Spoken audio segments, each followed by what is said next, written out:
control tower at Greenham Common. Well, I grant you, it's not as stunningly beautiful as the Taj Mahal, or as romantic as the Eiffel Tower, or as imposing as the Tower of London. But in this short film, I'd like to give you an idea of why it's well worth a visit.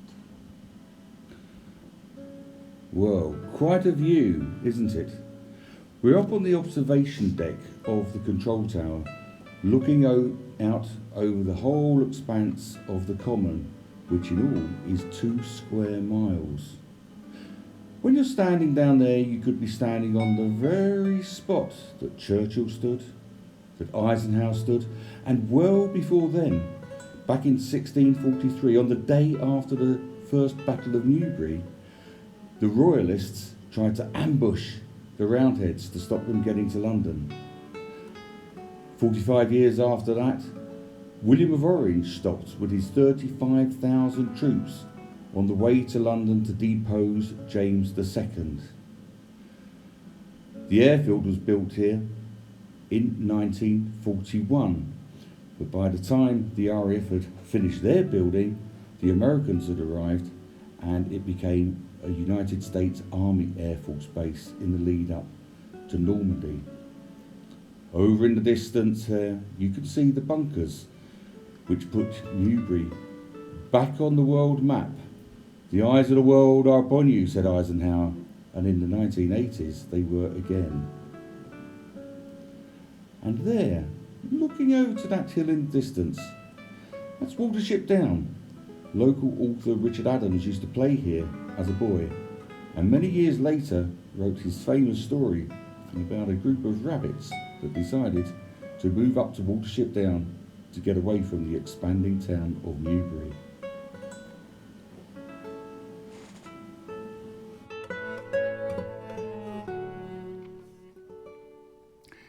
This control tower was built in 1951-52 when the Americans rebuilt the entire airbase at the start of the Cold War.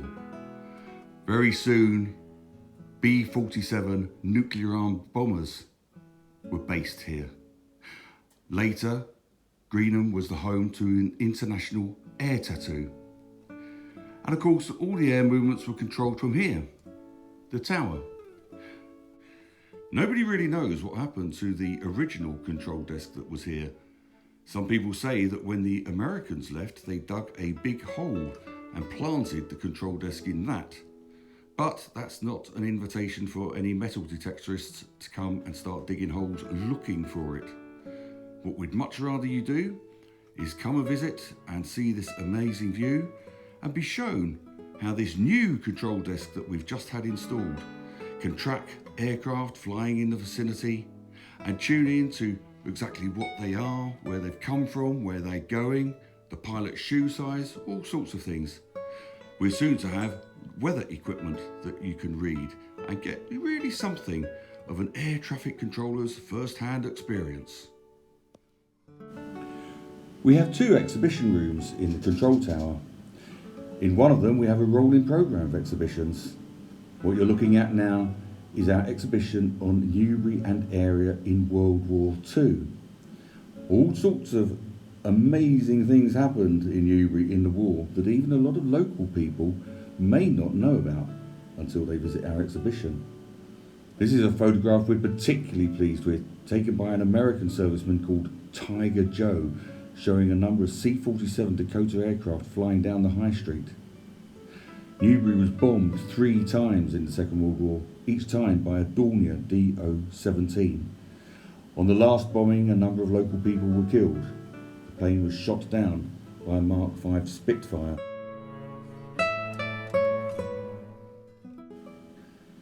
The Second World War came to an end shortly after an atomic bomb was dropped on Hiroshima in Japan.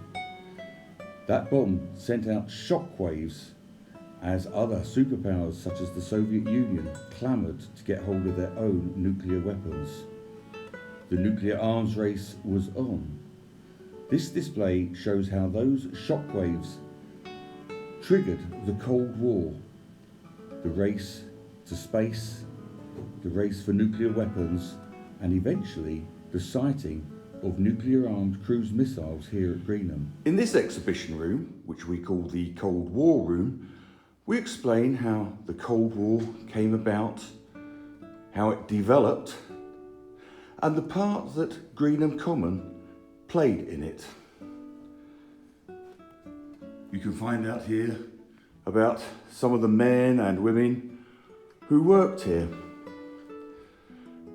how the Soviet inspectors arrived in 1988, and how, leading up to that, a number of women formed camps all around the Common, and at one point even broke into this control tower and stayed for 5 hours before anybody noticed. When Greenham first became an active airbase, it was home for a short while to fighters such as the P-47 Thunderbolt and P-51 Mustang aircraft. Soon after though, it was the C-47 Skytrain or Dakota that would have been the most common sight here. And also the Horsa glider, many of which were manufactured here in Newbury by the joinery firm Elliott's. In the Cold War, Greenham was based to B-47 Stratojet bombers capable of delivering nuclear bombs. Here's just a small selection of the type of aircraft that flew from Greenham over the years. And once you've had a look round the control tower, you could stop off at our cafe. At the moment, we're only serving to outside customers, of course, due to the COVID restrictions. But we have a nice area for you to sit in. And over there, you could see the memorial. Let me tell you the story of the memorial. Greenham Common itself was never attacked during the Second World War, but that's not to say lives weren't lost here. On December the 12th, 1944, a Horsa glider on a training exercise broke up on takeoff, killing all 31 soldiers and 2 pilots on board. Just 3 days later, 2 B-17 Flying Fortresses, which had been diverted to Greenham due to bad weather from their base in Bedfordshire, collided overhead, killing almost all of the crew on board. There were just 4 survivors. On December the 12th, each year at 12 noon, a memorial service is held for these men who lost their lives. The service is attended by representatives from the United States Embassy in London. It's a beautiful, rather poignant memorial, we think.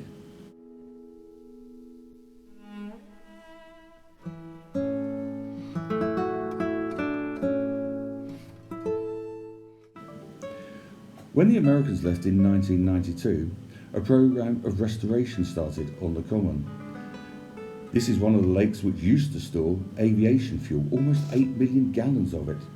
As part of the restoration, special algae was introduced in a process called bioremediation to get rid of the oil pollution.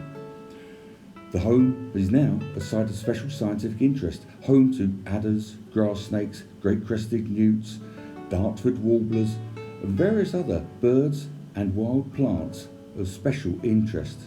People can come here to walk their dogs, ride their ponies, ride their bicycles, and just enjoy the natural environment of Greenham Common.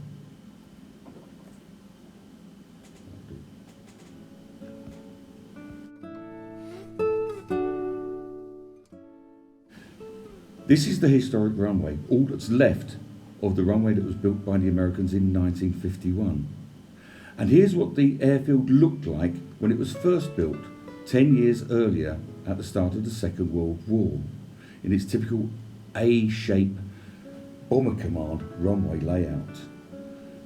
Hard to imagine what this place would have looked like in June 1944, where everywhere you'd have seen C-47 Skytrains, or Dakotas as we called them, lining up ready to take the 101st Airborne Division to Normandy. 5,000 American Waco gliders were constructed on the Common, brought over in crates from America. Some people say they used to find lots of nuts and bolts and washers lying all over the common. Well, now we know why. Everywhere you'd have looked would have been tents and soldiers ready for the D-Day landings. And on June the 5th, 1944, General Eisenhower came to Greenham Common and spoke to Lieutenant Strobel here, and then watched as 81 of those Dakota aircraft took off for Normandy. The planes that survived that first wave came back, hitched up with gliders, and took more airborne troops over for the invasion of northern France. In 1946, the airfield wasn't needed anymore, but soon after, as the Cold War escalated, the whole place was redesigned and a 10,000-foot runway was brought in. But under the weight of the B-47 nuclear bombers, it soon cracked up and had to be rebuilt. It was extended to 12,000 feet, one of the longest runways in Europe, so long that it was designated as an emergency landing ground for both Concorde and the Space Shuttle. A huge stretch of runway like this had other uses as well. In 1980, Richard Noble got a Rolls-Royce Avon jet aircraft, stuck a wheel on each corner, and came racing down this runway at 248 miles an hour to break the British land speed record, a record that was held until 1998. I guess this must have been one of the longest, straightest, flattest pieces of tarmac in the country, which is why he brought it here. Not the prettiest Grade 2 listed building you're ever likely to see in your life, but this is a prime example of Cold War architecture. Built at the time when Greenham Common was the base for nuclear weapons. You could see the special blast-proof entrance walls here. If there'd have been an order to use those B-47 nuclear bombers, or later on to deploy the cruise missiles, the orders would have come from this United States Air Force Command Center.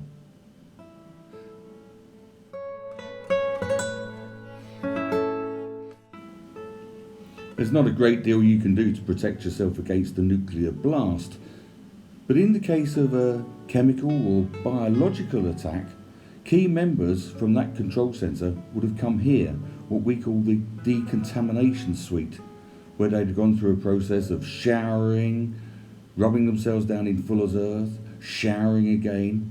And this centre, we understand, had the capacity to keep people there for up to 2 weeks until, would it have been safe to go outside again? Well, it's a little bit like the Big Brother household, but without the sofas.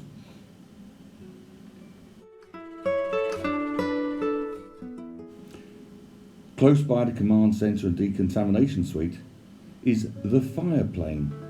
It's a mock-up of a C-130 Hercules transport aircraft, built in 1986 so that the fire crews both at Greenham Common and in the local fire brigades could come and train on how to put out aircraft fires. It sits in a pit that was filled with aviation fuel so they could set light to that or set light just to the engine nacelle. Apparently they used to put dummies in the plane and see how quickly they could get them out. Not something I'd fancy myself.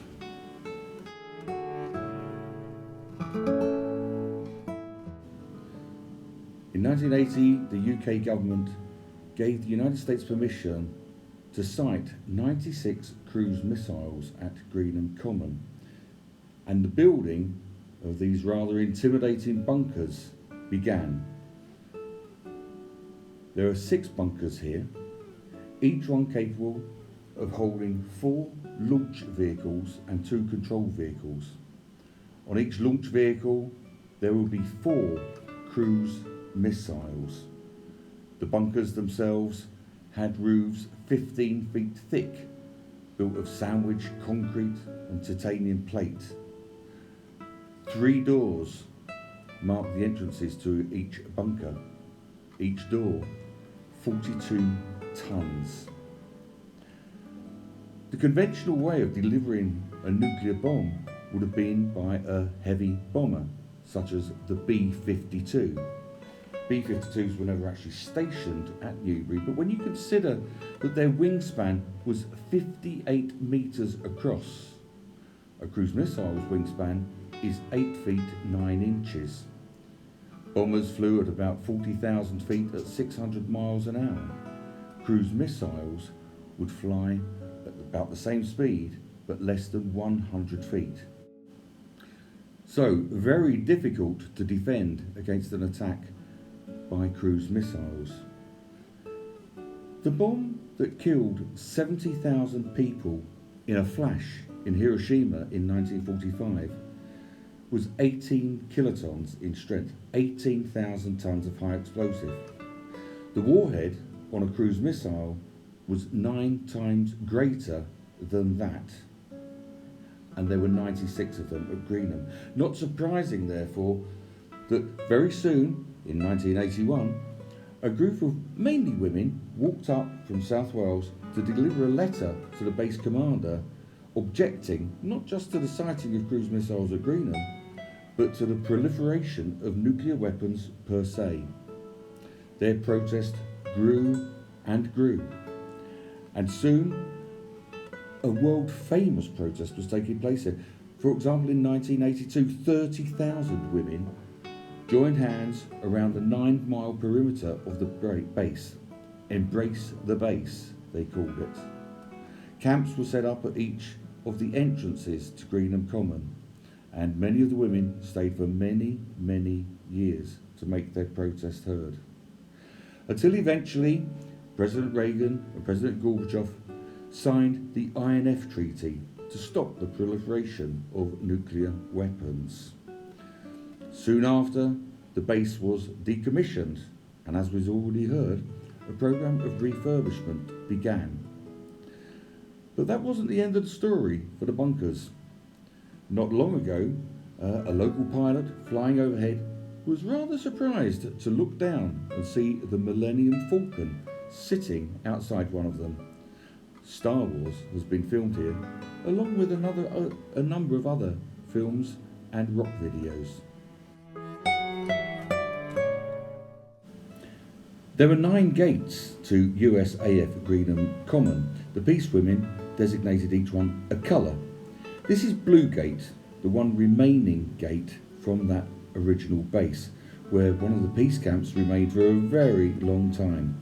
And you can see that the memory of those women is still marked here.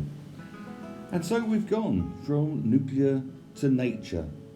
The Common has been given back to the commoners and the people of Newbury, and we're happy to welcome visitors to come and look at the amazing history that was once taking place here and enjoy the environment as it stands now. For me, I think I'll be heading back to the cafe for a cup of tea and one of our famous homemade cakes. Hope to see you soon.